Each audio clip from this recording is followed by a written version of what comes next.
পবিত্র রমজান মাস উপলক্ষে 10,000 পণ্যে 50% বেশি ছাড় ঘোষণা করেছে সংযুক্ত আরব আমিরাতের 644টি প্রধান সুপারমার্কেট।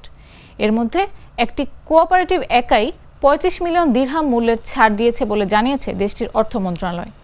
খালিজ টাইমসের খবরে জানা যায়, রমজান মাস জুড়ে লুলুম হাইপার মার্কেটের 600টিরও বেশি শাখায় 5,500 পণ্যে 65% পর্যন্ত ছাড় থাকবে।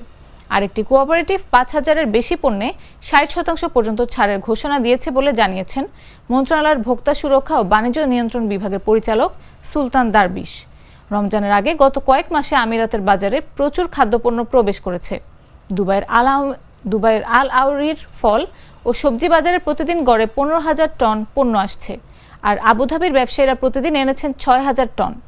দারবিশ জানান, রমজানের মতো ব্যস্ত মাসগুলোতে চাহিদার সঙ্গে সরবরাহের সামঞ্জস্য রাখতে পর্যাপ্ত খাদ্য মজুত রাখার চেষ্টা করা হচ্ছে।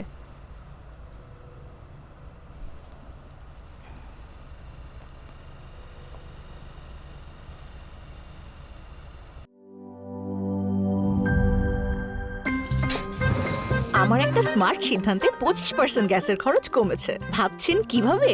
সাধারণ গ্যাস স্টোভ বদলে আমি এনেছি আরএফএল গ্যাস স্টোভ। এর সাইন্টিফিক নজল ও ব্রাস বার্নার ক্যাপ সমানভাবে তাপ ছড়িয়ে রান্না করে দ্রুত, তাই গ্যাসও বাঁচায় 25%, টাকাও বাঁচে 25%। আরএফএল গ্যাস স্টোভ নিরাপদ ও গ্যাস সাশ্রয়ী।